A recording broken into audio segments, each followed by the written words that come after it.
Welcome. Thank you for joining us this evening. My name is Nicole Nakakura, and I'm a sophomore in the Department of Landscape Architecture. And it is my privilege to welcome you to the 3rd Annual Veritas Forum at Cornell University. Tonight's event is entitled Reason in a Place of Pain, the Compatibility of Faith and Reason in the Light of Suffering. This event is funded by CU Tonight, SAFC, and Christian Union, and sponsored by the Chesterton House, the Cornell Religious Studies Program, Logos, and ASEC. We are joined by some great minds and distinguished scholars this evening. I would like to extend a special welcome to our provost, Ken Fox, and his wife, Linda, who have joined us for this event. Since its beginning in 1994 at Harvard University, the student-run Veritas Forum has engaged thousands of students and faculty from some of our nation's most prestigious universities in the discussion of life's hardest questions, grounded in the rigorous reflections of scholars from all disciplines. Veritas is Latin for truth, and truth is the forum's chief end. As a Christian organization, the Veritas Forum tries to connect truth with the work and person of Jesus Christ. While the Veritas Forum is Christian in its leadership, the topics it explores are relevant to all members of the campus community. Previous forum events have been hosted at the institutions such as the University of Chicago, MIT, Harvard, Yale, Princeton, Carnegie Mellon, Stanford, Oxford, and Cambridge. In 2011, Cornell hosted its first forum ever, making it the final school in the Ivy League to host a forum. I'm sure all of you are aware or becoming aware of the joys and pains of attending this university. Cornell's university's academics are rigorous and can take a toll on even the brightest students. However, when we take the time to look up from our work, we realize that there is much greater pain and suffering in the world than walking through the Ithaca cold from one class to the next. The media is filled with heartbreaking news of hunger, war, and the recent disaster of the Philippines. Some of us have come to this institution to acquire the knowledge and skills to help solve these issues. And many of us have been struck with the question that has brought you here tonight. Why is there such suffering in the world? And if there is a God, where is he in this? For the next hour or so, we are privileged to address these questions with a renowned guest speaker who has thought long and hard about the topic of suffering. Dr. John Lennox is professor of mathematics at the University of Oxford, fellow in mathematics and the philosophy of science, and pastoral advisor at the Green Templeton College, Oxford. He is also an adjunct lecturer at Wycliffe Hall, Oxford University, and the Oxford Center for Christian Apologetics, and is a senior fellow of the Trinity Forum. Having lectured throughout North America, Europe, and Australia on the topics of mathematics, philosophy of science, and the intellectual defense of Christianity, he has also written a number of books, including God's Undertaker, Has Science Buried God? God and Stephen Hawking, A Response to the Grand Design. He has debated individuals including Richard Dawkins, Christopher Hitchens, and Peter Singer on topics surrounding the science and the existence of God. Outside of his extensive resume, Dr. Lennox enjoys languages as well as amateur bird watching and astronomy. He and his lovely wife, Sally, have 3 children and 5 grandchildren near Oxford. Our investigation tonight will begin with Dr. Lennox giving some opening statements summarizing his thoughts on tonight's topic. After this, Dr. Rosemary Avery will probe deeper into questions from the student body in an interview with Dr. Lennox for the remainder of the hour. Throughout the discussion, you will have the opportunity to text or email in any questions you have for our speakers to address listed on the screen above. We encourage everyone to fill out the surveys enclosed in your programs. Then we'll have a period of Q&A when Dr. Lennox will address some of the points that you as an audience have raised. So without further ado, please join me in welcoming Dr. John Lennox.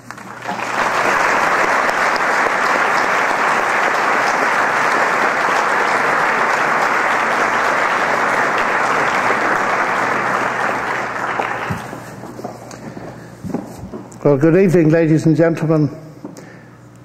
You've heard a little bit of my bio, and the last bit about amateur bird watching provoked a reaction in one of your distinguished universities, because the very first question I got was, what is an amateur bird?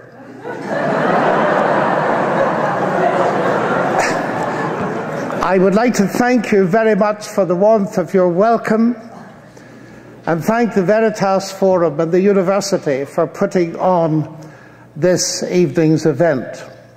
It is a very interesting thing to come for the first time to your distinguished university, especially when I discovered that it's for any person and any study.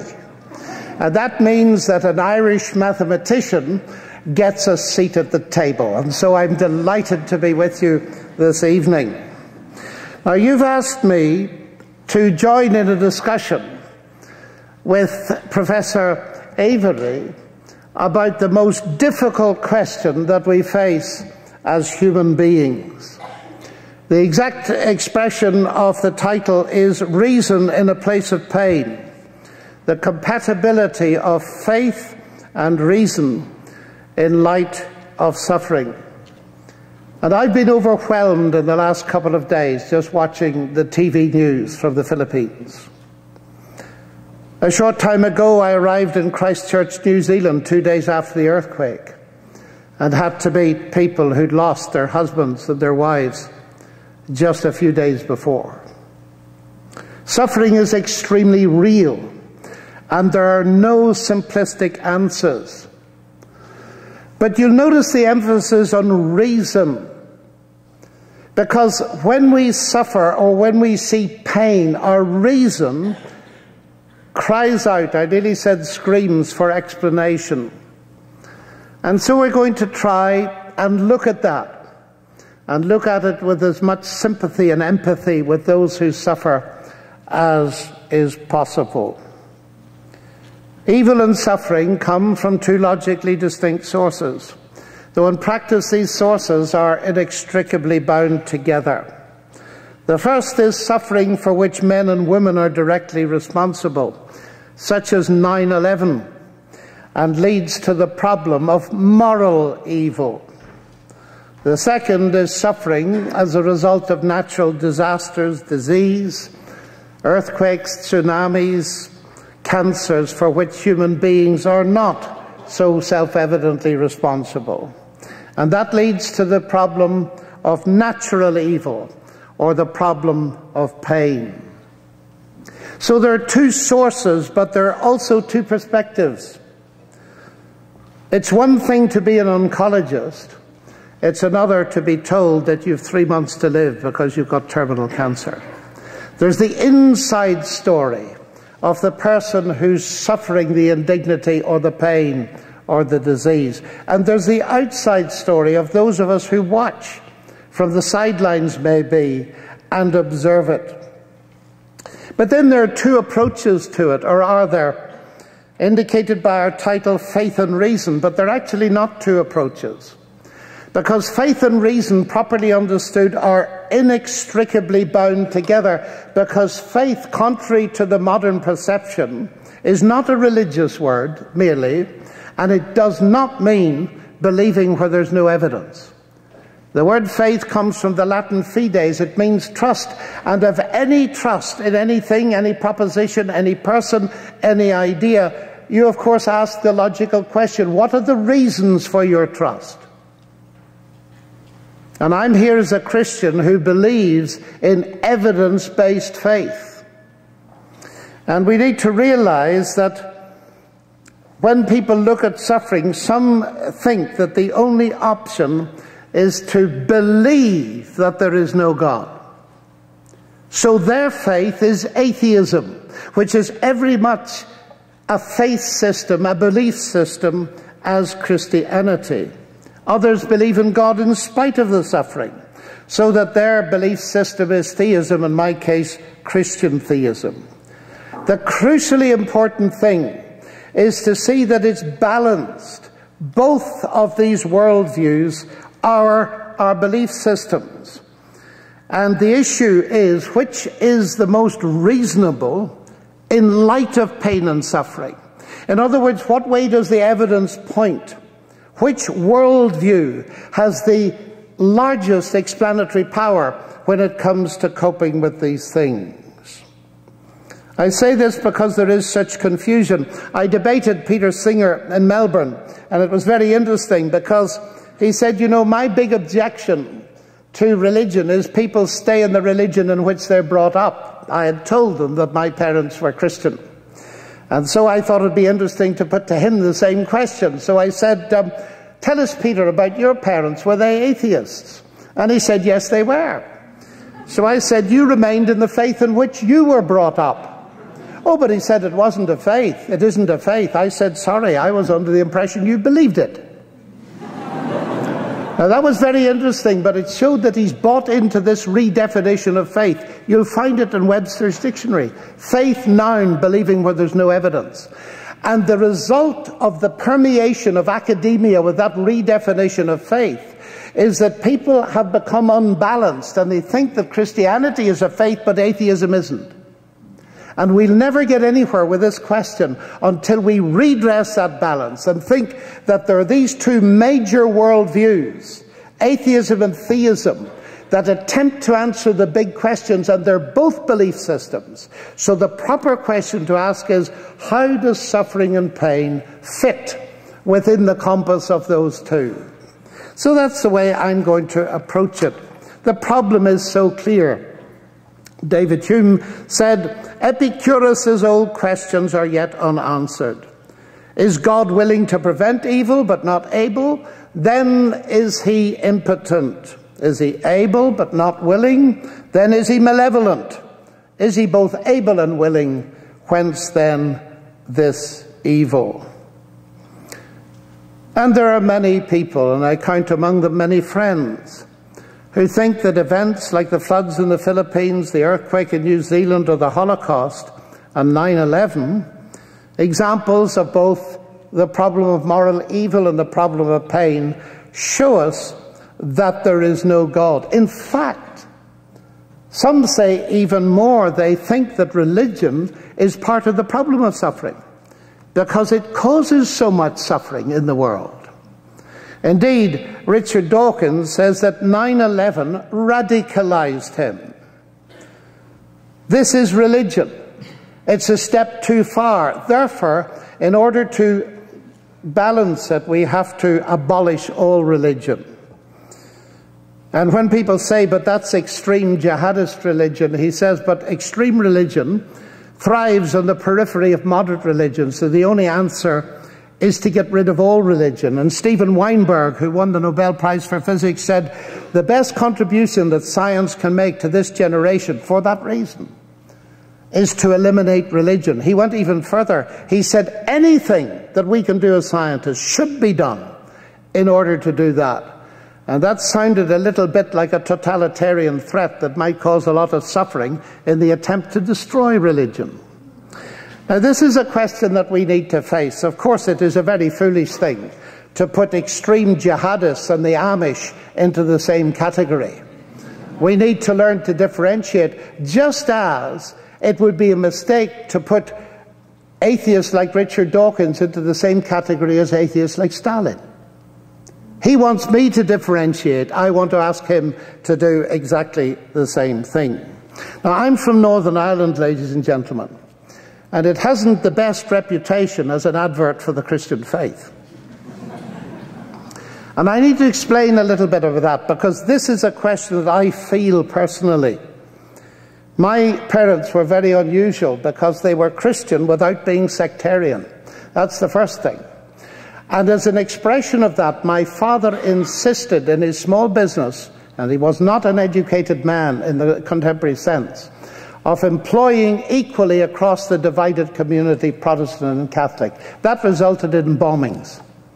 It resulted in my brother nearly losing his life, losing the sight of an eye, 300 stitches put in his face. So we know something about, a little about, the effects of terrorism that is sectarian.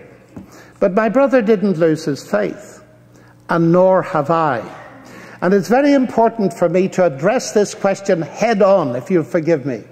What do I think of the violence in Northern Ireland and the impression it's given that Christianity is a violent religion? I'm ashamed of it. Utterly and thoroughly ashamed of it. But let me explain why. I'm ashamed that the name of Christ has ever been associated with the AK-47.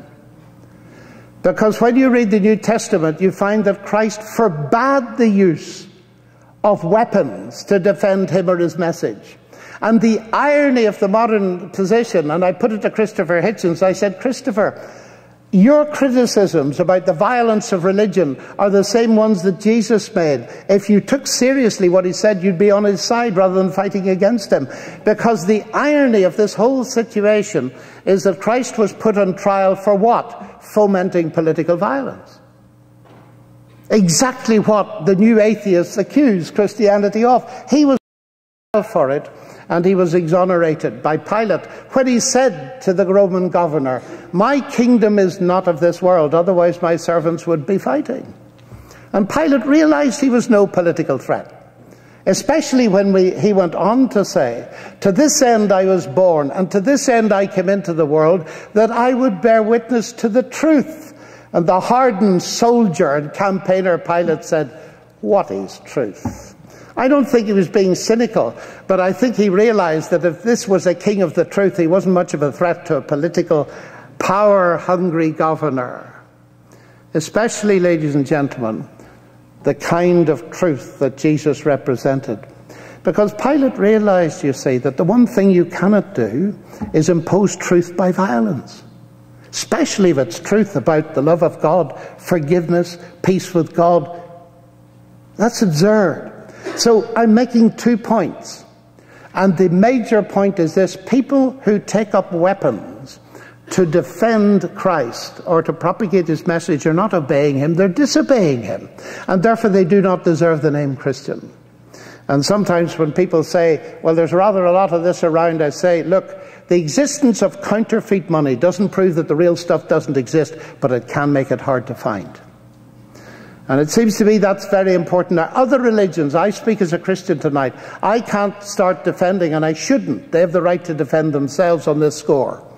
But it's very clear that at the outset, Christianity was a non-violent religion, so we cannot accuse it. But there's another side to this question, ladies and gentlemen. Richard Dawkins loves to quote the song by John Lennon. Do you know the song, Imagine? Imagine a world without, well, actually, when he quotes it, he talks about imagining a world without the Taliban and without Northern Ireland. How could you possibly imagine a world without Northern Ireland? I mean, that's absurd. But okay, let's take his point. But you see, I'm not John Lennon, I'm John Lennox. And I've written the song, and it's called Imagine. Imagine a world without Pol Pot. Imagine a world without Mao Zedong. Imagine a world without Stalin. What about that world?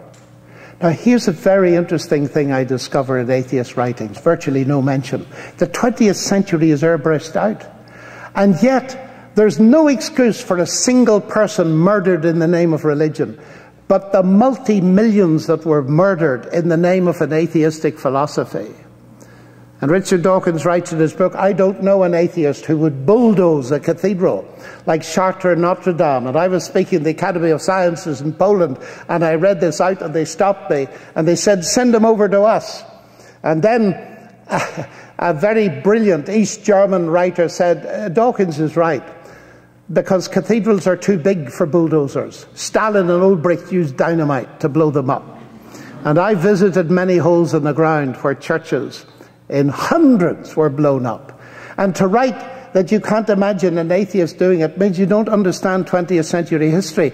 And that leads me to be very suspicious. Because this kind of formula, blame it all on religion, all the suffering in the world, the moral suffering, exonerate atheism, just won't work, ladies and gentlemen. I'll never forget, and it's happened more than once, a senior member of the Russian Academy of Sciences, and I've spent a lot of time there, because I wanted to know what atheism does to a society. I speak their language. He said to me, he said, John, we thought that we could abolish God and retain a value for human beings, and we found we couldn't. We murdered multi-millions of them. So every time you think of this accusation against religion, parallel it with the same thing when it comes to atheism. But of course, when we think about the big disasters, they tend to short-circuit our minds.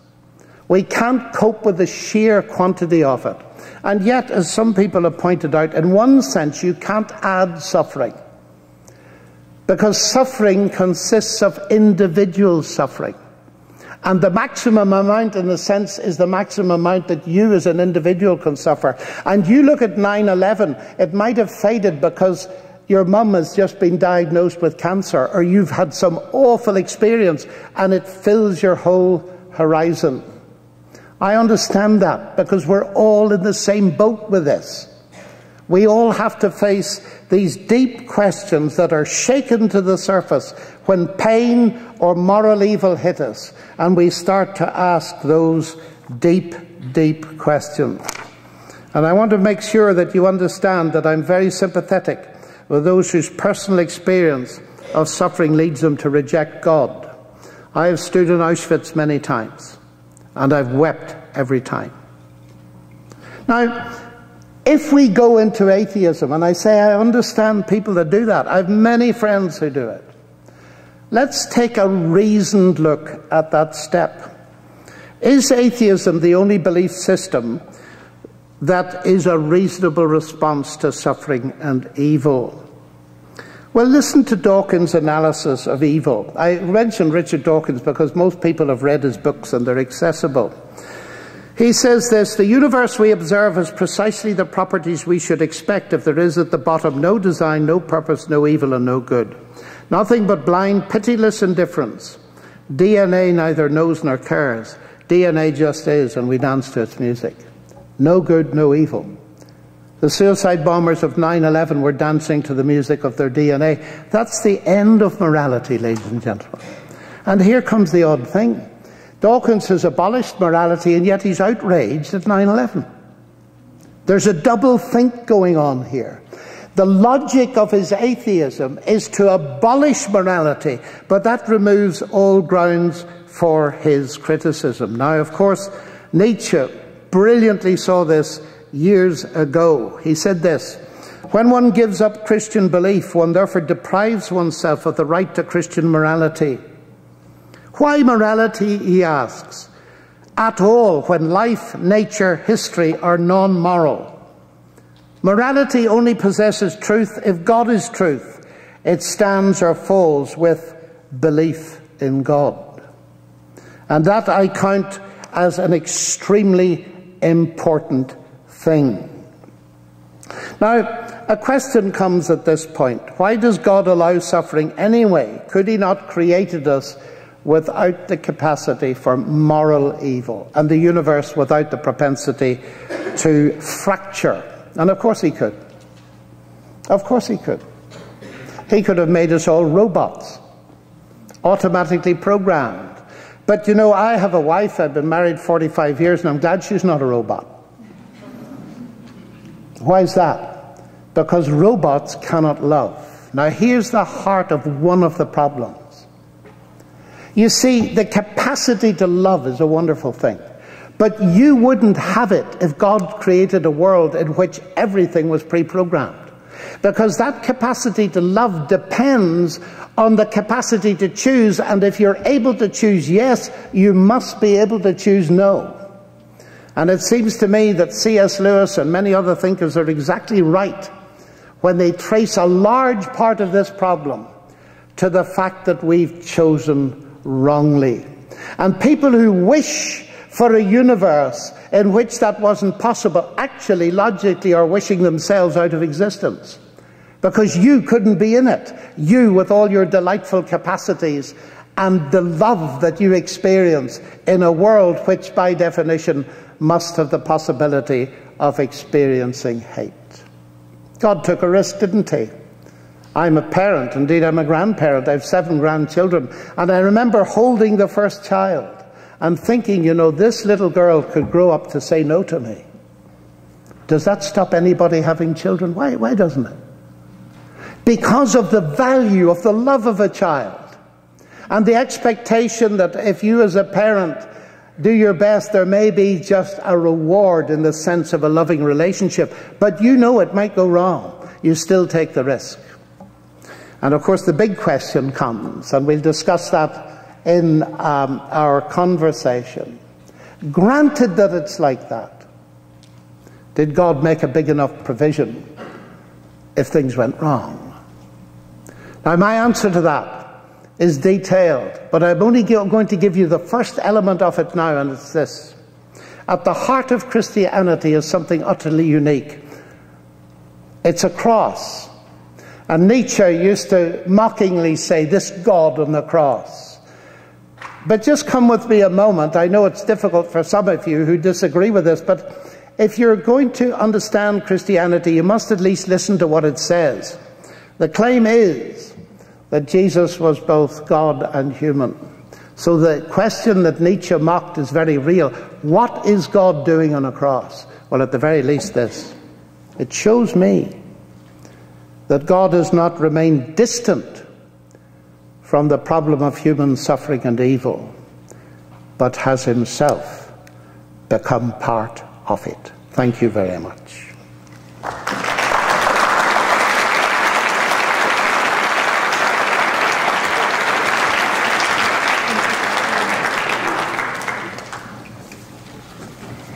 Thank you, Dr. Lennox. We will now be moving into the interview led by Professor Rosemary Avery. So now let me introduce Dr. Avery. She's a professor and department chairperson of policy analysis and management here at Cornell University. She has served on the boards of the American Council on Consumer Interest, 3 national adoption policy associations, and on the review boards of several leading academic journals. Most recent, she served as the elected faculty member on Cornell's Board of Trustees. She has been awarded the prestigious Carpenter Award for Advising, a Weiss Presidential Fellowship, has received a Merrill Presidential Teacher Recognition Award 11 times, and is the SUNY Chancellor Award for Excellence in Teaching.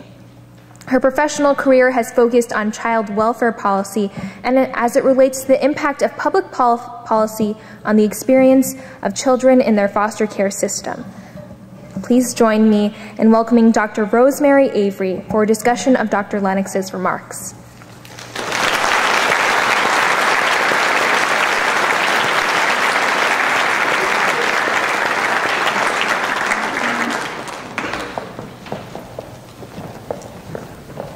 Good evening, John. Good evening. Welcome, everybody, to tonight's discussion. John, from the people here in the audience tonight and from the entire Ithaca community, we want to wish you just the warmest of welcome to one of the prettiest campuses you'll ever visit. Thank you very much.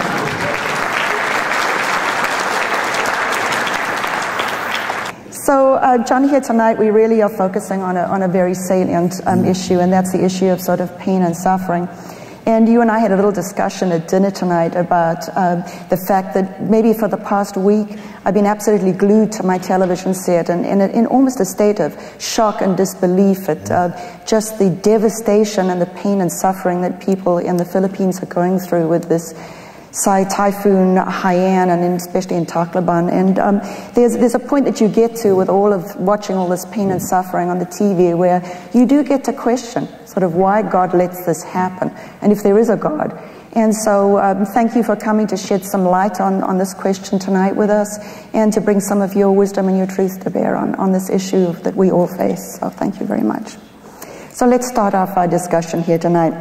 And the first question that I've got for you is, understanding the cause of pain and suffering to a large extent determines how we respond to that pain and suffering in our lives. One way suggested by Dostoevsky is to simply accept it as a fact of life. And in this regard he says, pain and suffering are always inevitable for a large intelligence and a deep heart.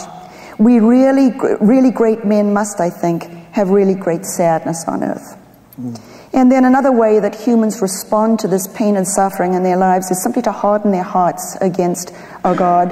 And an interesting quote by Teresa Avila, which is the Spanish nun and mystic, she said, if this is the way you treat your friends, it's no wonder you have so few of them.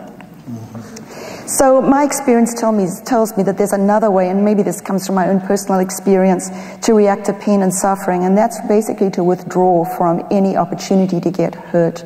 And Pope Benedict XVI says in this regard, a really interesting quote here, "It's when we attempt to avoid suffering by withdrawing from anything that might involve hurt, that we try to spare ourselves the effort and pain of pursuing truth, love, and goodness, that we drift into a life of emptiness, in which there may be almost no pain, but the dark sensation of meaningless and abandonment is all the greater."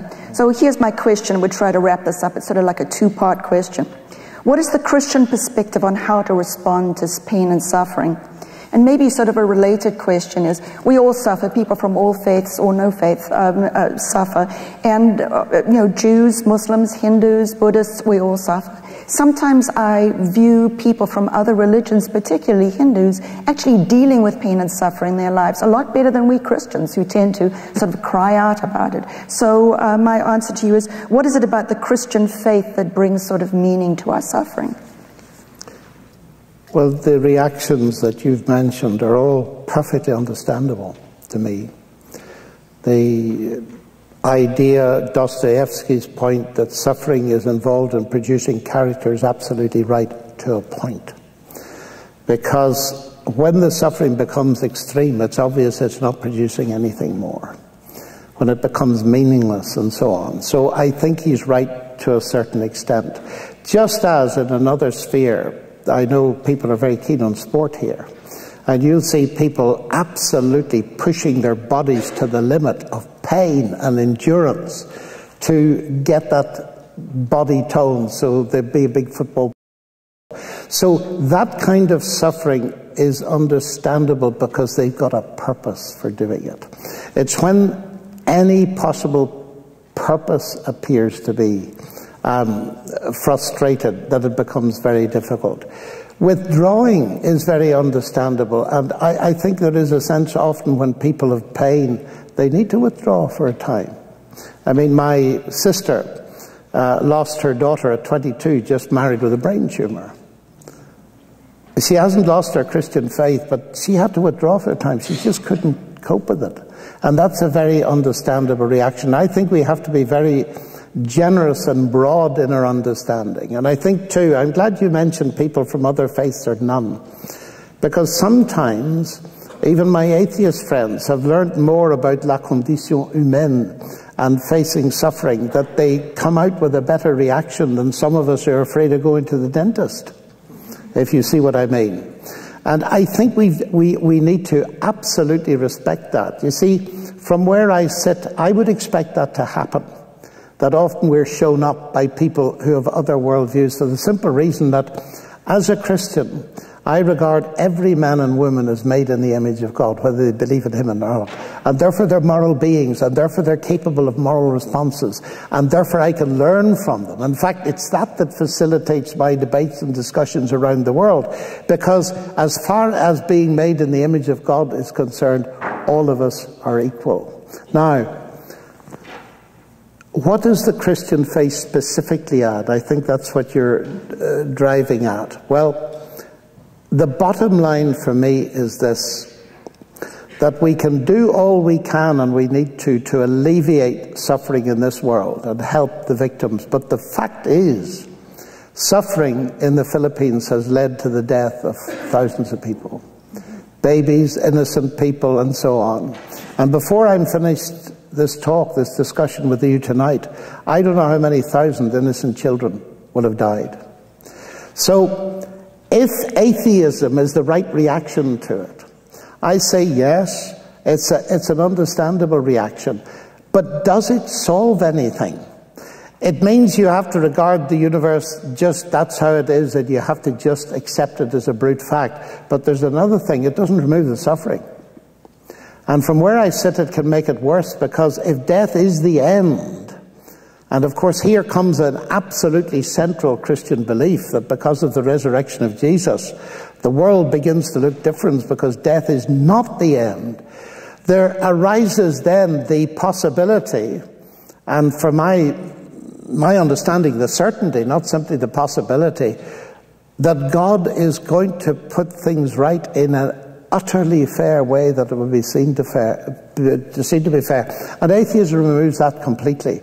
So it's that hope, ultimately, that I would have to factor into this equation. Does that go far enough, do you think, or do you want to probe a little bit further?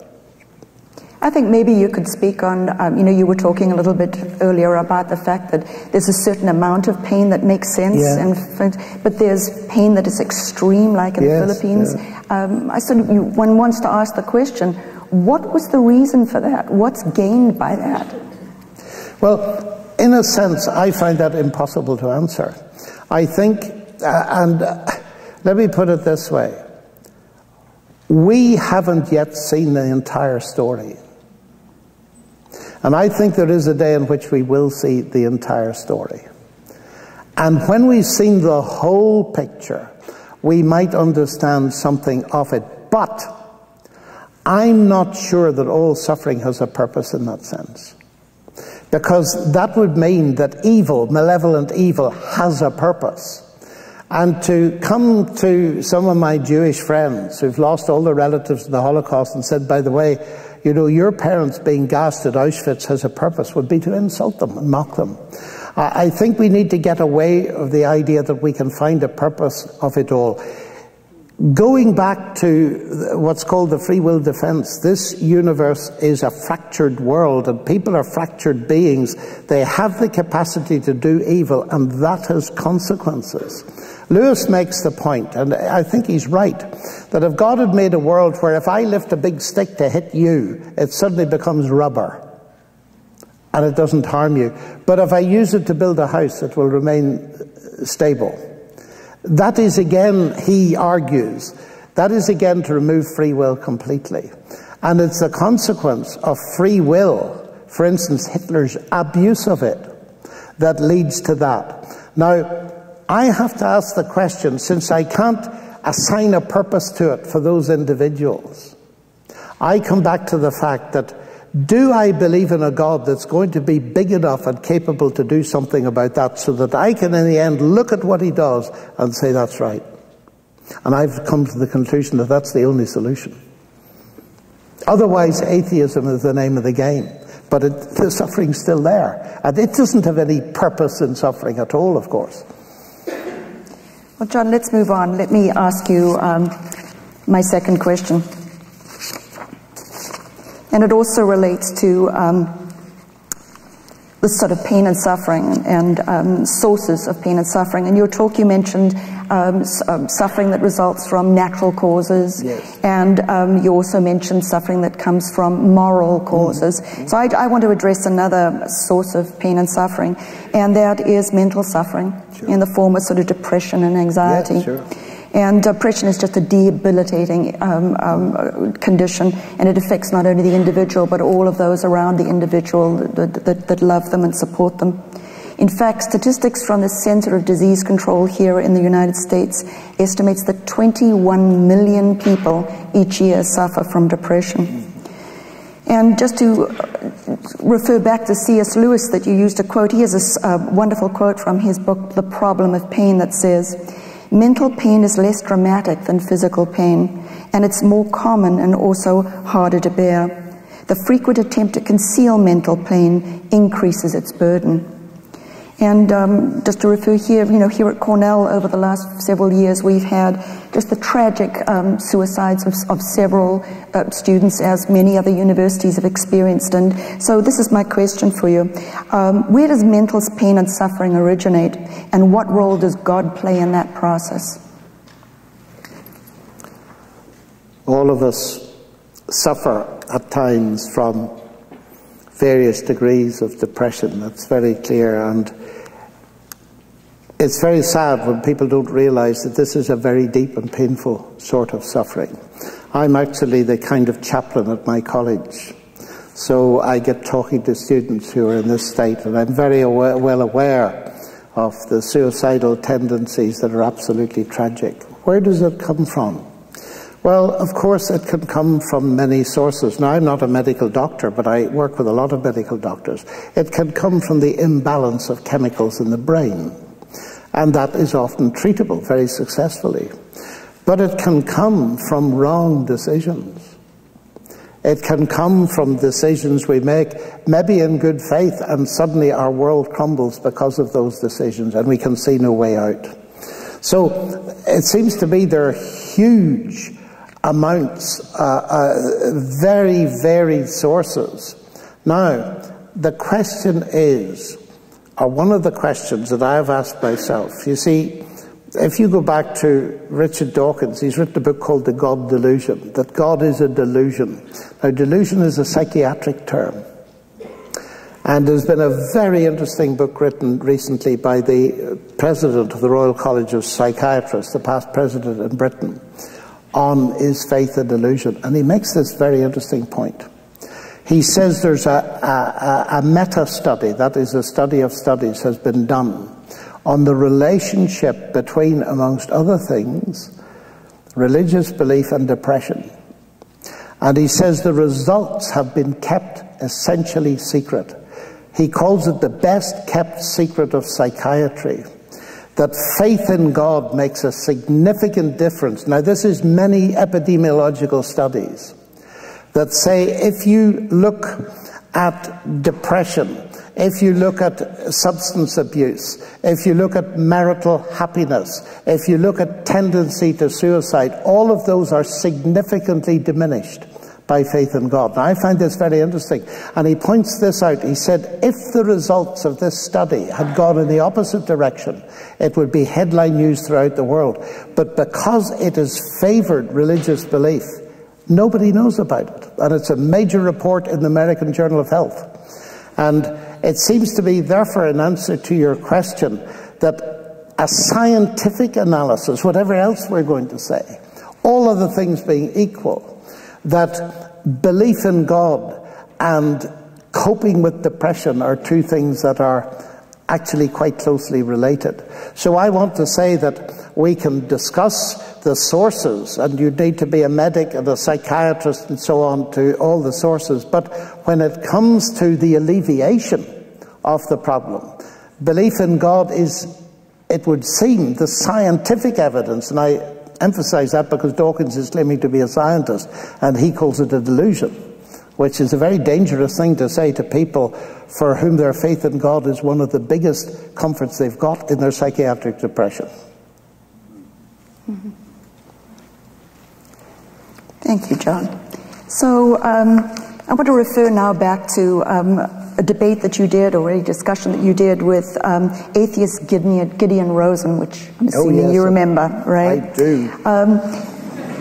He questioned your faith in God, and he asked the questions such as this: who lets these types of disasters happen? And he really questions loving and trusting a God who stands aside in the face of such devastating consequences. In fact, he maintains that the faith and worship of such a God is indicative of pathological thinking and belief. And during the debate that you had with him, he asked you the following question, and I'm really interested to hear your response to that same question tonight. How can any person love and trust a God who causes or allows such devastating pain and suffering? Doesn't this raise questions regarding the ethics of devotion for Christians? Well, I would in part answer him now the way what I've just said is that regarded as pathological doesn't stand up to the scientific evidence. It seems to be not pathological. And Andrew Sims' conclusion is precisely that. Precisely that. He mentions that thing. But I understand, of course, where Gideon Rosen is coming from. Now, this is actually a complex question. And I want to explain part of it, why it is. Take the earthquake in Christchurch. Now, I had to face it. I was flying out and the earthquake happens and I had to change all my lectures and lectures on earthquake why, you see. And I had to think very carefully about that. Because here's the odd thing. If there were no tectonic plates, neither you or I would be alive. Because life biological life of all kinds is dependent on the shifting of those plates and the fact that they float on the surface of the magma in the earth. Now that's a fascinating thing, and it leads to a very strange paradox, that here is a mechanism that is responsible for life, and yet it's killing. Now, why does it kill? The earthquakes aren't evil. If you build a house on top of a fault line, well, you may well be asking for trouble.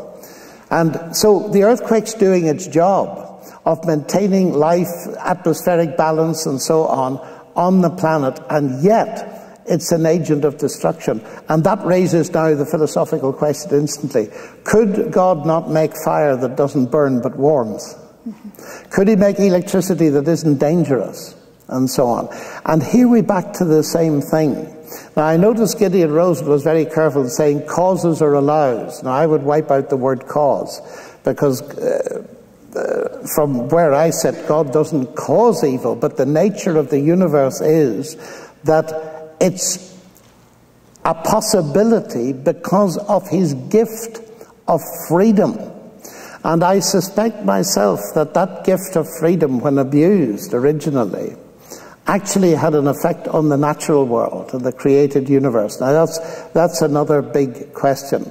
But to say that it leads to be devoted to a God like that, I understand them perfectly if there's no rationale behind it. And I feel, having thought about this for most of my life really, because I feel it's the hardest question, I think there's enough reason to trust God with those ragged edges. And my main reason for doing that is actually the cross. This is God becoming part of suffering. It's not an explanation in the sense of a logical explanation. It's a demonstration. And therefore, let me put it this way. I have sufficient confidence in God to worship him because A, I see he's come near to suffering and has suffered. B, because I believe death is not the end. And C, because I believe there's going to be a final assessment that will put things right. And of course it centrally depends on whether the Christian faith is true or not. If I didn't believe it was true, I'd have no answers. That's a better answer than you gave during your previous debate. Well done. Well, I don't remember what answer I gave during the previous debate. So, John, let's move on. In considering these two sources of evil, this natural evil and this moral evil, I want to sort of turn to another issue that I've been thinking about quite a lot lately, and that is the Bible hints in some of the books of the Bible to a larger picture we might be missing if we simply take evil as being either natural evil or moral evil. And I want just to start with maybe considering the book of Job and what it tells us about this. So this is what I've sort of been thinking about, and that is, first of all, the book of Job tells us that Job was a righteous man. So I'm assuming from that he was to a certain extent blameless. But it tells us also that Job was caught up in a much bigger theater of war that was going on, occurring, and it was really occurring between these forces of good and evil, between a moral God and between Satan. It seems as the story evolves, God gives permission to Satan in the book to bring about this devastation of Job's family and all his belongings. So here's my question. Are we, like Job, simply caught up as innocent victims in the midst of this supernatural war? And is the supernatural evil a source of evil that's outside of our own moral failure? Yes and no. In the sense that I wouldn't put it like caught up as innocent victims, as if this was something terrible. But I do think there's a bigger theater. The very interesting thing is, the moment you begin to talk about a bigger picture, about God and a force of evil that's personified, Satan, the world tends to laugh. I find that very odd, ladies and gentlemen, I must say. Because most of my scientific friends believe the whole universe is populated by endless aliens. It's just when the Bible says there might be other powers that they start to laugh. That is totally inconsistent. We know so little about our universe.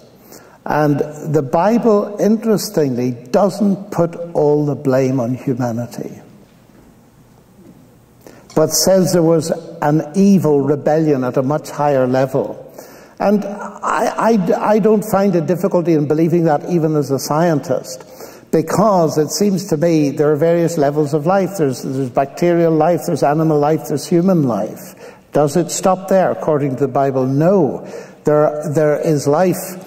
There are spirit beings. Now, we're not going to go into that in detail. The important thing is the question that the Bible claims that there's been a rebellion at a higher level than human, and it's affected Earth. The best writer I've ever read that has really captured this is C.S. Lewis in his science fiction trilogy. That we are caught up in a huge battle, but the amazing thing is that God has chosen that human beings should play a very significant part of that battle. And the central claim of Christianity is staggering. It's that God became human. And part of the reason of doing that was to save humanity, but it was also to win that decisive victory against the ultimate supernatural powers of evil. And so, therefore, I see Job, and Job's very interesting because God comforts Job, and he has the problem of moral and natural evil. It's very carefully put at the beginning, because he loses some of his possessions as a result of fire coming down from the sky and so on. Others because the Sabaeans' raid. You've got the problem of moral evil and natural evil. And most of the time, God comforts Job by talking to him about the universe. And I used to think that's the oddest thing I've ever read. You know, were you there when I put the stars in the sky? Can you organize the snow and the rain and so on? And then I met a man who was 7 years in solitary confinement in Tibet. And I said to him, some of you will know his name, Jeffrey Bull. I said, Jeffrey, what saved your sanity? He said, a little bird. It came and sat on the sill and the window and the bars. And he said, I looked at that and I thought, there's something perfect in this universe. It's not all evil. And he said, for 7 years when I sat in there, it was that little bird and the odd bits of the Bible I was able to remember that saved my sanity. It was exactly the Job effect. So I think, yes, there's a bigger picture, but we're not, in that sense, innocent victims. The amazing thing is this, to my mind, that we could easily be overwhelmed by superior force and powers. And God, in his mercy to us, when he comes into our world, he doesn't come in blazing light, threatening people and so on. He comes almost incognito so that people can have a cup of coffee or a glass of wine with him and chat to him, so that they can get to know what God is like. Now, if I were to continue this, the examples I would give is a New Testament example that corresponds to Job. And that is the disciple, Peter, who before the crucifixion, Jesus said to him, Satan has desired to have you, that is all the disciples, that he may sift you as wheat. But I have prayed for you that your faith shouldn't fail. And you know, Peter denied the Lord and so on. But the very interesting thing is this. Satan has asked to have you. He's not in control. This is not a yin and yang, a dualistic universe with equal powers of good and evil. Satan's powers are limited. He's asked to have you to do what? Sift you as wheat. But that's a very strange metaphor. Because sifting wheat is to get the good sorted out from the bad. It's not to destroy anything. So, in effect, what God allowed the enemy to do in Peter's heart when he panicked and denied, the purpose of that was to make him the man he became after the crucifixion, who stood up and announced the Christian message fearlessly to the world.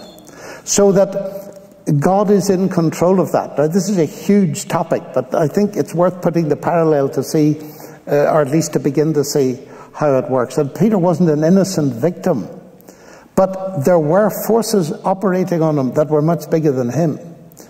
But God was involved in the situation, making sure that he still retained his authenticity and his capacity to choose.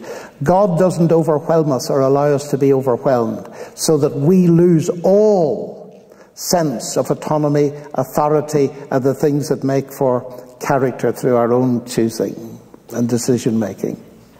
Thanks, John.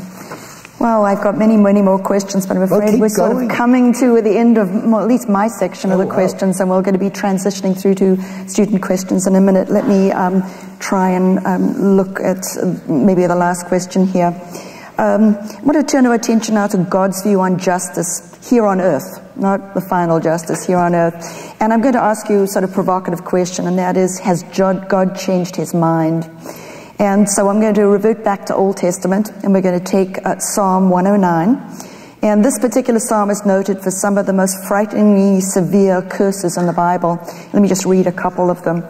It says, "Let there be none to extend mercy unto him, neither let there be any to favor his fatherless children." And the psalm goes on to say, "Let his prosperity be cut off, and in the generation following let their name be blotted out." We can also, of course, turn not only to Psalm 109, but so the books of, Exodus and Deuteronomy, where we have God's commandment to genocide in the invasion of Canaan, and the permission of his permission of putting the Israelites into slavery in Egypt. So God seems to have his mind made up in the Old Testament. How do we put the actions of God in the Old Testament together with the God incarnate of the New Testament? A God of love, a God of peace, a God of healing, and turning the other cheek. And so my question for you, from the Old Testament to the New Testament, has God changed his mind about justice here on earth? Well, now let me try and unpack that a little bit. You quoted Psalm 109. That isn't God speaking. That is the psalmist speaking. Now, when we come to the Bible, there's an interesting thing. Not everything recorded in the Bible is true, is it, or good? We're told a story of David committing adultery, and God later disapproves of it. And I think we've got to open our minds, as C.S. Lewis pointed out, I think, to the idea that in some of the Psalms there is a record of what certain people thought, but it's not necessarily a reflection of the attitude of God. And you can understand somebody who's suffered terribly, people do, as you know, you hear them all the time, wishing all kinds of vengeance on their enemies. So I would give God the benefit of the doubt there and say these are recorded, and I believe they're inspired, but they're not necessarily attitudes that, oh, well, that's the right attitude because it's in that psalm. I think they're there for us to see that here are people who are genuine people, who have a whole range of emotions. Some of them are very good and some of them are very suspect, and we've got to learn to deal with them. The much more weighty issue for me is your second point, because you mentioned the actual point where we know that God steps in. So can I take that point? Because I think it's the more substantive one. It comes up all the time, that you have in Deuteronomy the command to go into Canaan, to Joshua, and wipe everybody out. You see. And people say, but this is ethnic cleansing, this is genocide, and this is God behind it. Now, I take that very seriously, and my response very briefly is this. Number one, this event is described in a book, not an obscure book of the Bible, but a book that defines the very morality with which we criticize it. That is very striking. The laws of humanitarian war, the first ones in history, are in the same book, Deuteronomy. And as Lord Sachs, our former chief rabbi, pointed out, he said they're very humanitarian. Spare the women and children, spare the trees, and so on. Seek peace before you do war. They're all in the very book that describes this event. So the first thing you're faced with is this must be extremely unusual. That's the first point. The second point is that the reason given in Deuteronomy for that invasion of Canaan is moral. It's because of the extreme wickedness, and it involved some of the worst excesses of child sacrifice that the world has ever seen. And in fact, the bigger biblical picture is, as it puts it, that God waited for 400 years. And waited and waited and waited, and he allowed that entry into the land of Canaan to coincide with the zenith of that wickedness and judged it. The next point is that God told Israel if they behaved the same way, they'd receive the same punishment. So this isn't a question of an arrogant nation coming in to ethnically cleanse. They're told you must deal with that because it's morally evil, but if you compromise with the same thing, you're going to get the same punishment. And that actually happened. So that what it then resolves itself to, and now I'm indebted to the scholars, like Nicholas Wolterstorff here, and is he in Harvard, I think, or Yale, who studied this in detail. There was a big conference on this just recently. All this business to kill them all, and it's repeated. And he points out that it's repeated so often that it must be an ancient formulaic. Now, if I said to you, all England came to the funeral of Princess Diana, well, some people were in bed with flu, you know, and but we know what it means, a substantial quantity. And Wolterstorff's conclusion, as one of the world's leading biblical scholars, is that what this means is score a decisive victory over. And the reason it's in one of the most moral books of the Old Testament is that the rules of war contained in that book were not actually broken. Because if you ask yourself the question, were all these cities wiped out? The answer is no, because they all reappear again, populated. So it wasn't carried out in the literalistic sense. And so for all of those reasons, I think we're beginning to get a picture that changes. And also the idea that the God of the Old Testament is an angry God, the God of the New is a God of love. Not so. The God is a God of mercy, long-suffering. All of that is from the Old Testament, not from the New. So I think there are ways of approaching that, but they leave a huge question. And the huge question is, and this is what we don't like, we don't like the concept of judgment. We like it even less if human agency is involved, like Joshua to judge a tribe, but we don't like it. People were killed, but as I said before, there are many innocent people will die before the end of our session. So we've got to face then this, and it is really that final question, that question of judgment and justice. And you see, this is a very important part of my Christianity. Dawkins, in that quote, I didn't quote it all for sake of time, he says, the world has no justice. Now, here's the tragedy. I talked to him about this in one of our debates, and he said, we must work for justice in this world. And I said, yes, Richard, we must. But let's be realistic. How privileged we are here. We have some hope if something goes wrong that we'll get justice. But the multi-millions of people in the world will not get justice in this life. And if death is the end, they will never get justice. Now, I take that very seriously indeed. Here we are as human beings that cry for justice. And as Lewis points out, it would be a very strange world in which we got thirsty but there was no such thing as water. In which we felt sexual desire and there was no such thing as sexual satisfaction. That would be a very strange world. And it would be a very strange world if we cry for justice, and justice is a huge concept in our society, and yet we adhere to a philosophy that denies it ultimately. There's no ultimate justice. So in the end, the terrorist who destroys you, your family, and maybe part of your nation, then shoots himself at the end, gets away with it. That seems to me to contradict every basic thing that constitutes us as humans. And what the Bible says is there will be a final judgment. And that's announced as a wonderful thing to be greeted. That God will judge the world, because the person he's going to judge the world through is the same person that suffered on the cross and rose again. And that's where I bring all this together. That I believe, let me put it very provocatively, I believe that if we could see what God has done with people who suffered innocently and so on, we would just be silent and have no more questions. Because if there is a God of love, as I believe there is, who's like Jesus Christ, I believe he will compensate in a way that will leave us all with nothing more to say. But we'll only see that when we've come to see the whole picture. John, I was going to ask you to make some concluding remarks. I don't know how you can improve on that one. I've made them. Thank you very much. So we're going to transition now to questions that have been submitted by all of you. We've been working busily, not me, but people have been working busily behind there to questions. We're not going to get through nearly enough of them tonight, but John's going to review them on modern technology, the iPad, and try to answer some of these questions for us.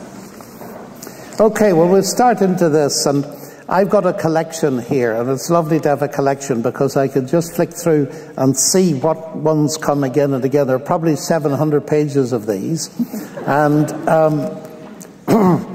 let's see. Unfortunately, this iPad has doubled up in the printing, but let's have a go at what we've got so far. What is the explanation of the genocide of the Canaanites? Well, I think I've anticipated that question and dealt with it. Doesn't this lead to God being the direct author of their suffering? The answer is that God, the interesting part is the end bit. God will ultimately judge. He will be the direct author of the judgment of every man and woman that have ever lived or will live. And of course that raises the question, and it's a question we haven't dealt with. Is there a provision for facing that judgment? And I believe that this is part of the message of the cross. You see, what I've said so far is that the cross of Christ enables me to see a rationale in a God who suffers, but it's far bigger than that, because through that suffering and death, God has provided a basis on which he can accept people and forgive them. And therefore, and it's an amazing statement, let me quote it to you. You imagine Jesus on earth, he said this, "He that hears my word and believes on him that sent me shall not come into judgment." How do you know? Well, I'm the judge. It's a staggering claim. It's either true or it's nonsense. And so it all goes back to what's the evidence for its truth. And I think the major evidence is in the resurrection. I haven't time to go into the detail of that. I'll go to the next question. Should the fact, here's a very interesting one, that I am primarily drawn to religion only when in emotional pain, serve as a flag that my desire for knowing God is only a byproduct of pain? Well, there are many reasons for being drawn to God, and none of them is perfect. And reacting to pain is as good a reason as any. You see, let me step back from this, because hanging behind it is the great white elephant of the Freudian explanation of things, you see, that your religion, yes, of course you believe in God, because poor Irishman that you are, you need some sort of father figure in the sky, and when you get into trouble, he'll emotionally help you. And it's totally obvious why you believe in God. That's the God delusion. But of course that works both ways. As Czesław Miłosz pointed out, who won the Nobel Prize for Literature in Poland, he said atheism is the great delusion. It's the wish fulfillment of not wanting to meet God.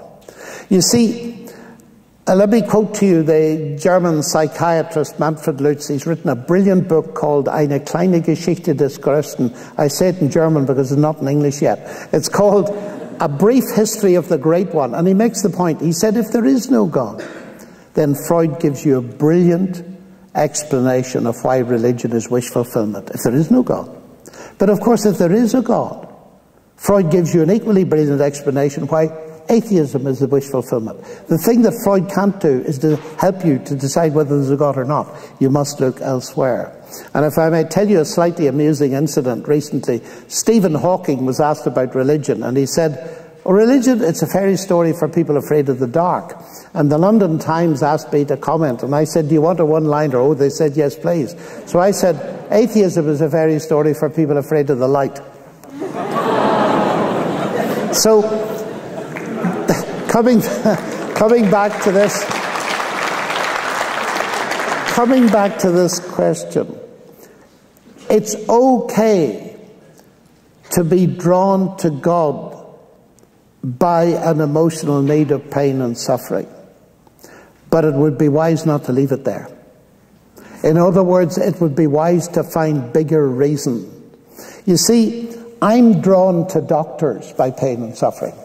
Do you see what I mean? But that's not the whole of life, is it? And it's just important to realize that if there's a real emotional need, and that emotional need is satisfied by a relationship with God, that's not a proof that it's invalid. It's only invalid if God isn't real, but it's valid if God is real. Do you see what I'm saying?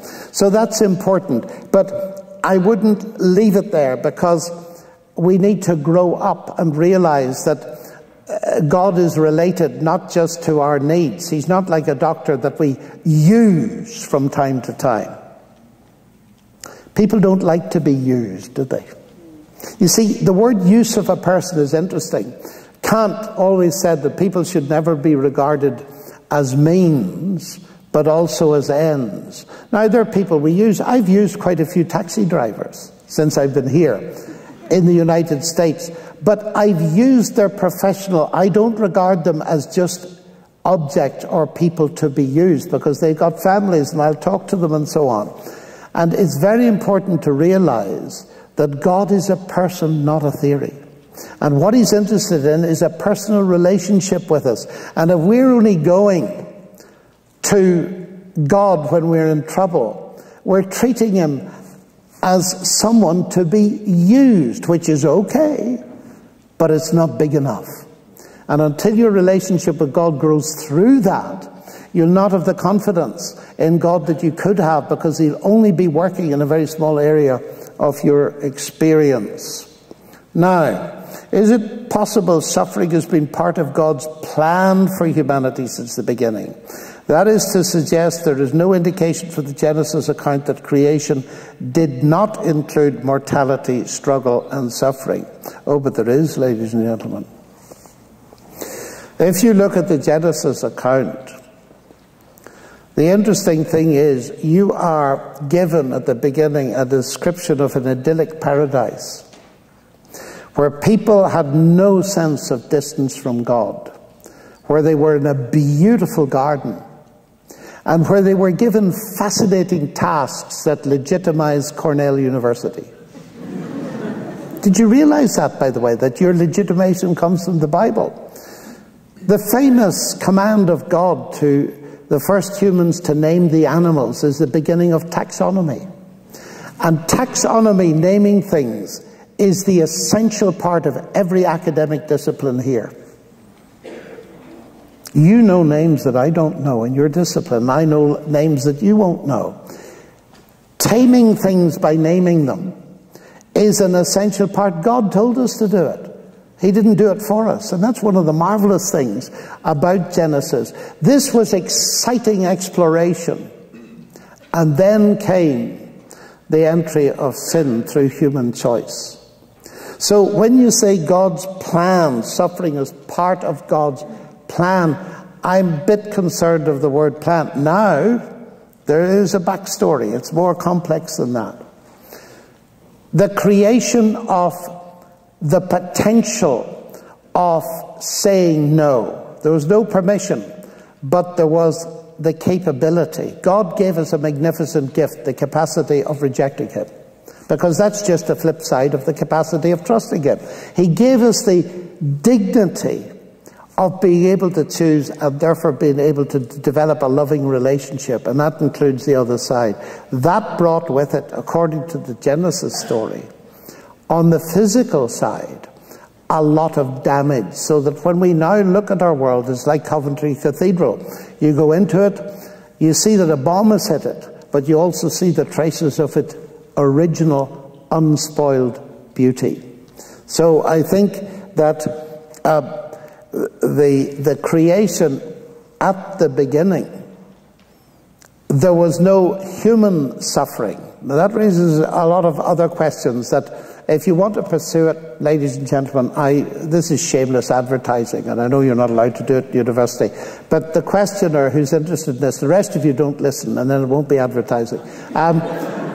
I've written a book called 7 Days That Divide the World on that early part of Genesis, because many people feel a great tension between it and science. And in the appendices, I go into a lot of these questions about the fall and what it meant and what it didn't mean. We can't begin to go into it tonight because there are a whole lot more questions. When Christians struggle with doubt, what's a wise way to go about dealing with it?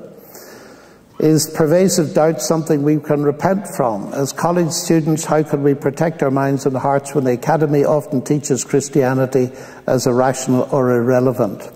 Well, that's a question written by Christian, and my response to it is that don't ever try to suppress your doubts.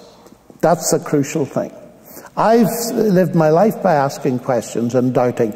Doubting is just the flip side of faith. I was brought up to ask questions. In fact, I love playing Socrates. He's my intellectual hero. I ask more questions than I try to answer, because that's the way we learn.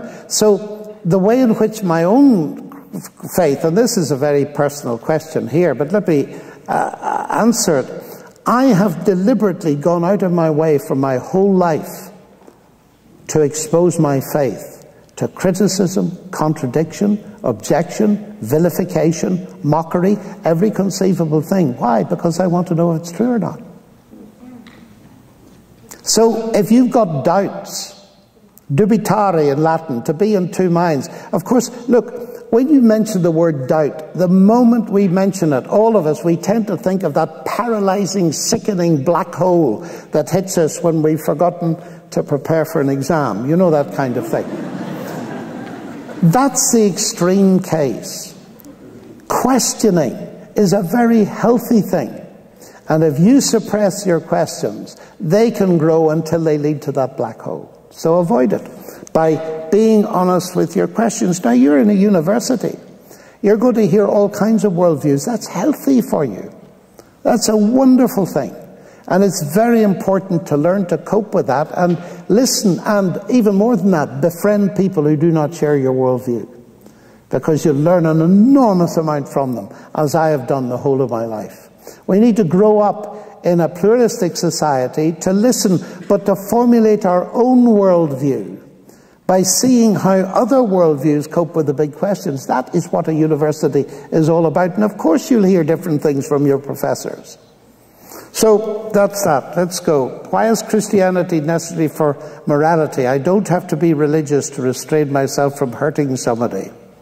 Absolutely not. Now, this is important because I'm sure, I'll not read the whole question, it's quite long. I'm sure you've met good atheists and bad atheists, good Christians and bad Christians. Yes, of course. I would want to argue with Dostoevsky. Dostoevsky, I found very interesting. The Russians don't have so many philosophers as they have novelists who deal with the big questions of life in their novels. And The Brothers Karamazov is one of those novels, which deals with the problem of pain and evil and so on. And in the book, Dostoevsky has the statement made, if there is no God, everything is permissible. Now, that is frequently misunderstood to mean that atheists can't behave morally. That's absurd nonsense. In fact, my atheist friends can put me to shame. Why? Because they're moral beings made in the image of God, just as much as I am. And I'm just perfectly capable of being a moral fool as anybody else. And so we need to learn, ladies and gentlemen, I've had to learn this by experience, to really respect the fact that the image of God resides in every human being. So when I meet them, I respect them. They're infinitely valuable in the eyes of God. I don't find that in other philosophies, by the way, which is one of the reasons I'm a Christian. So that's enormously important. So my answer to your question is, of course, atheists can behave morally. There's no question about that. But at the level of logic and philosophy down below it, I do not believe that you can warrant morality on the basis of atheism. As Richard Dawkins and Nietzsche pointed out, and many other people have pointed out, if you abolish God and abolish absolutes, then in a way, your opinion is as good as mine. And everything becomes relative. Of course it does, and we can see its effect now in Western society. You don't have to be a genius to see that. If you teach people constantly that there are no absolutes and there's no transcendence, then each person will become their own autonomous moral center. And we get into a fearful mess. So it's at the level of the warrant, just as I believe that atheists can do equally good science to Christians. The Nobel Prize was won recently in physics by an atheist, Peter Higgs. It was won a few years back by Bill Phillips, an American Christian. Their physics, equally brilliant. One's a Christian, one's an atheist. So they can both do equally good physics. But what I would want to argue is there's no rationale in atheism to allow me to trust the cognitive faculties of my mind. There isn't Christianity. So that's the level at which I would approach that. Let's see, have we a bit more time? We've got time for maybe 2 more questions. Okay, let's have a look.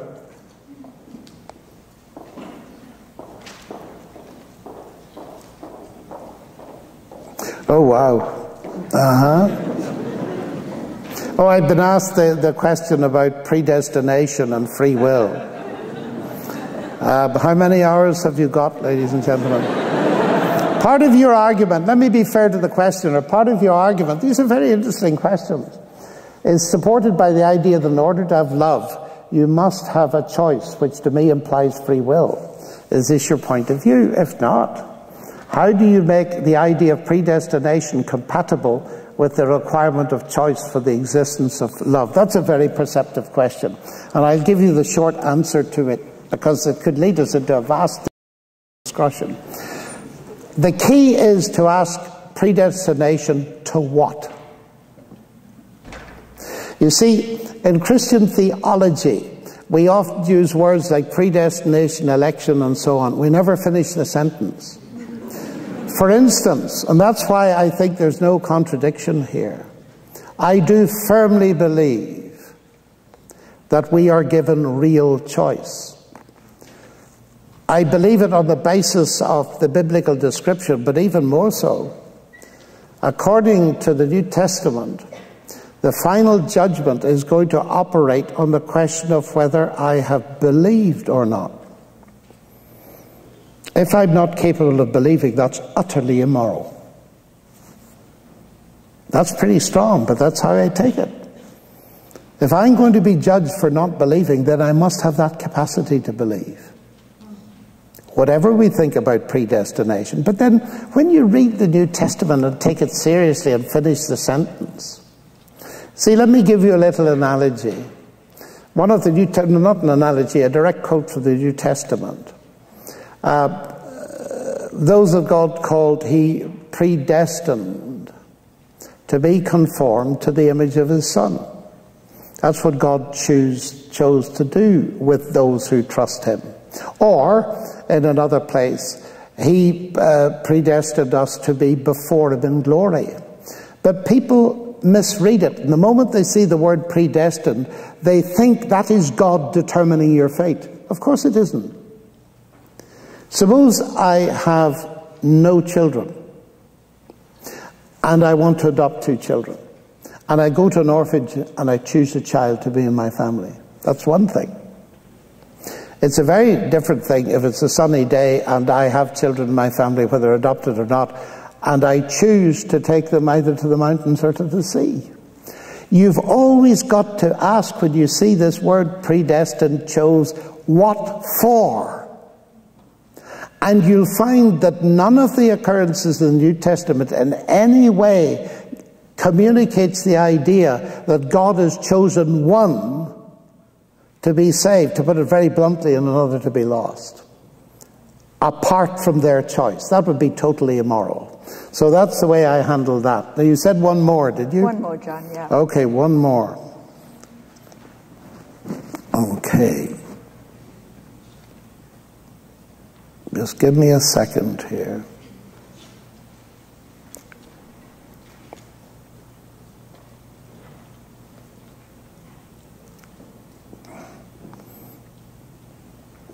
Just want to be fair to the questioners.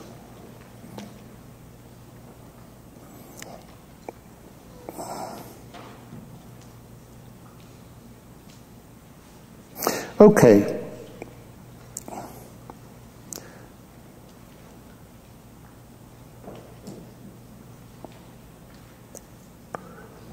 So unfortunately, there's one I just can't read at all.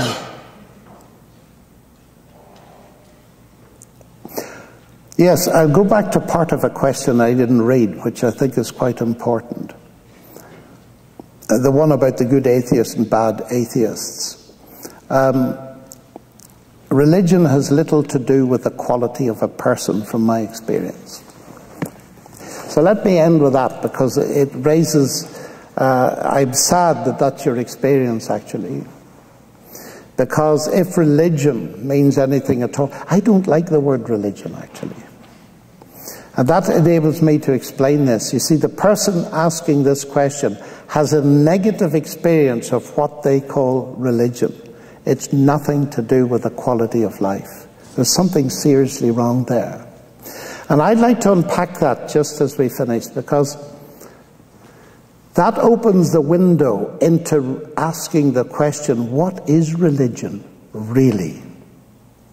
The Bible uses the word very rarely. It says true religion is to visit widows and orphans in their affliction and to keep yourself unspotted from the world. It's an interesting definition, isn't it? In other words, true religion, piety, is shown in our action, in the quality of our life. So that contradicts this. There's something very wrong with the religious experience of the person that asked the question. Now, I'm not blaming them.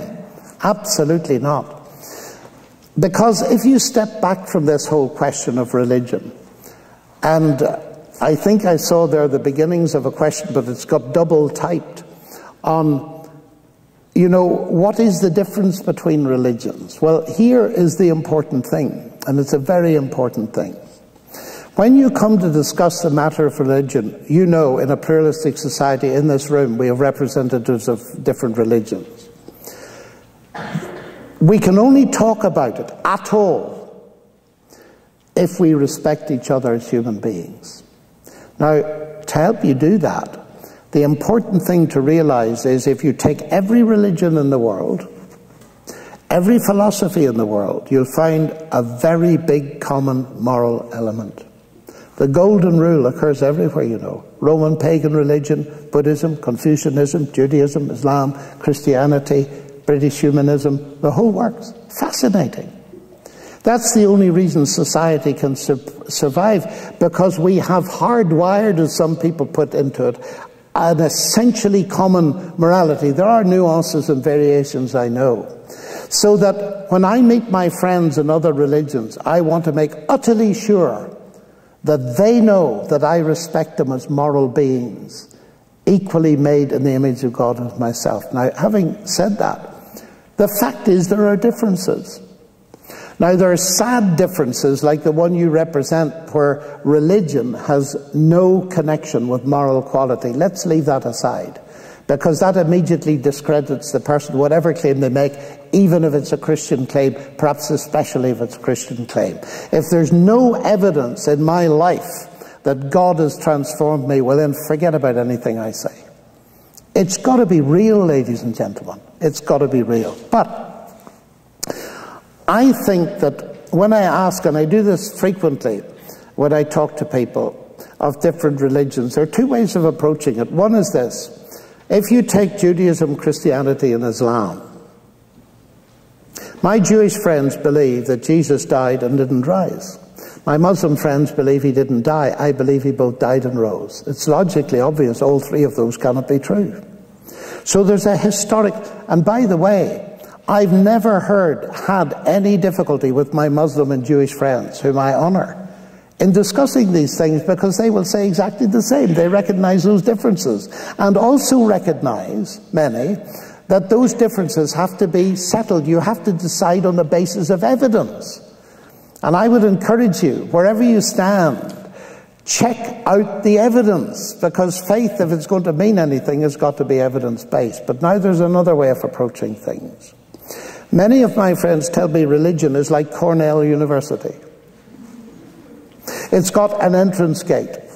I don't mean a physical one. I mean an exam or some sort of thing that you get in. Ceremony, you get in. And then there's a way, the Cornell way. And you better keep on it if you're going to get a degree. And you've all sorts of nice professors, like Professor Avery, to help you. But you know, however nice she is, she can't guarantee you're going to get a degree at the end, can you? Well, they can always ask me. Yeah, but you can't guarantee it. No, it's true. Because there's a whacking great gate at the end, and it's called final exams. You've heard of it? Yeah. Now, the whole basic principle of Cornell University is merit, and rightly so. Many people think that that's religion. That you've got an entrance ceremony, some sort of initiation, right? You've got a way, you've got gurus or something to teach you. But in the end, there's some sort of final assessment, and the whole thing depends on your merit. Now, I would not want anybody to go away with the impression tonight that that's what Christianity is, because it isn't. Ladies and gentlemen, this is dramatic to my mind. That is what many people think Christianity is, along with every other religion. But Christianity starts not with a ceremony, but with a person that says, I am the door. And Jesus stands claiming to be God and says the entry onto the way, and he says he is the way, is by trusting him. And now here comes the crunch. I said it before, I'll say it again. He that believes my word shall not come into judgment. What? That means that we can know the verdict at the beginning. That's dramatically different from all other philosophies or religions. Let me put it this way, ladies and gentlemen. Jesus Christ competes with no one because he offers something that no one else offers. That is forgiveness, known now, so that you're not on the way hoping to get in at the end. You've already been received. May I illustrate that? Because some people find this very difficult to grasp. My first day in Cambridge, I saw a magnificent vision. She was 16 years old. And she was beautiful. So I decided I would marry her. So I came to her and I presented her with a book of rules. It's called a cookbook. And I said to her, you know, Sally, I'd like to marry you, but of course I couldn't accept you now. It's going to be like this. Here are the rules for making an apple cake. I really like apple cake. Thou shalt take 1 kilo of flour, 3 kilos of sugar, 4 tanks of water, and thou shalt mix them all together and so on and that. Now, if you keep these rules for, let's say, 40 years, then I'll think of accepting you. How would you think of that as a marriage proposition? Yet there are multi-millions of people think of God exactly like that. Isn't that staggering? I would have insulted that girl if I'd said that. What is the secret of my marriage? I've been married 45 years. What's the secret of it? That right at the very beginning, I accepted her unconditionally and she me.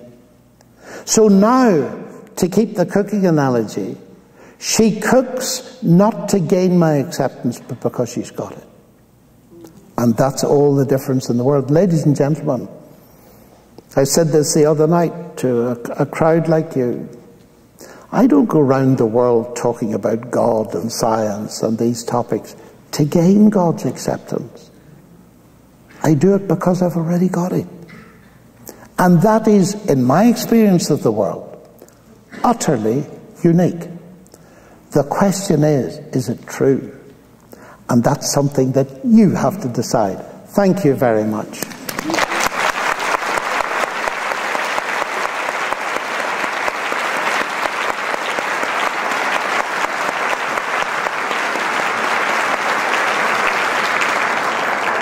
I want you to thank a very special moderator who's done a brilliant job.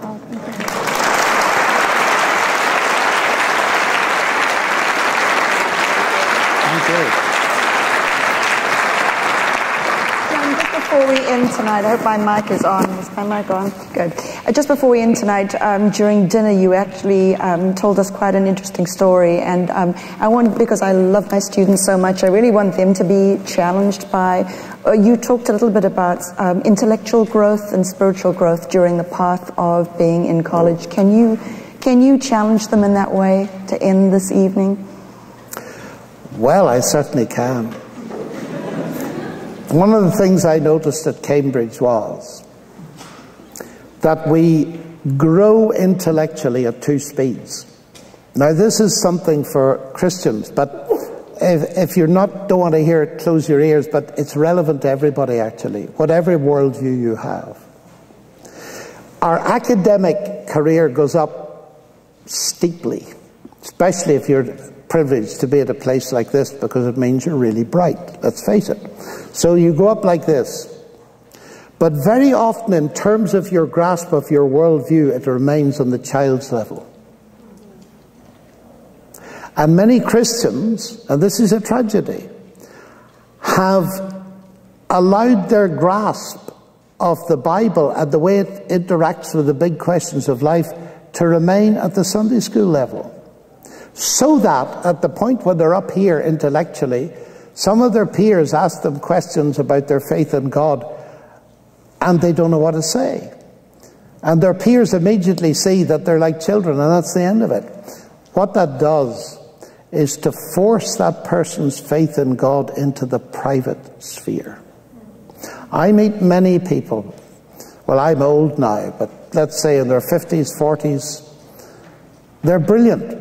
They go to church, they read their Bible, they say their prayers, but there's never any cutting-edge engagement with the secular world because they've nothing to say. And my challenge to young people is, if you're gifted with the ability of Cornell students, whatever worldview you hold, it applies to everybody, pay attention to it. And you've got loads of time. Well, you may not have, but ask yourself how much time you spend, yes, even Cornell students, playing video games. Facebook, the internet.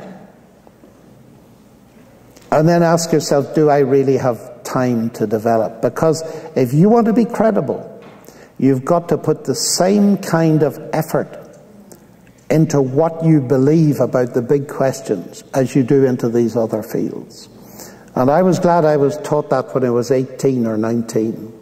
Of course, you can't always do that. You've got to spend the vast proportion of your time when you're studying mathematics at mathematics. But if you've got it into your head that it's equally important to develop this, it will make a tremendous difference to the contribution that you can make to society around. And that, I would say, applies whether you're a Christian or not. But I say it from my heart as a Christian who would love to see young people developing an intellectual cutting edge by growing up to realize that the Bible actually deals with the big questions in a credible, intellectually understandable way. My little message. Mission accomplished. Challenge given, all of you. Okay. Well done. Thank you, John.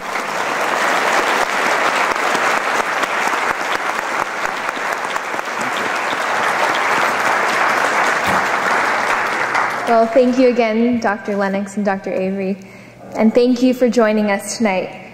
We sincerely hope this discussion has encouraged you to learn and grow, no matter what your background. We invite you to browse the selection of books available for sale in the lobby, and we look forward to seeing you at the next Veritas Forum at Cornell University. Thank you for joining us tonight.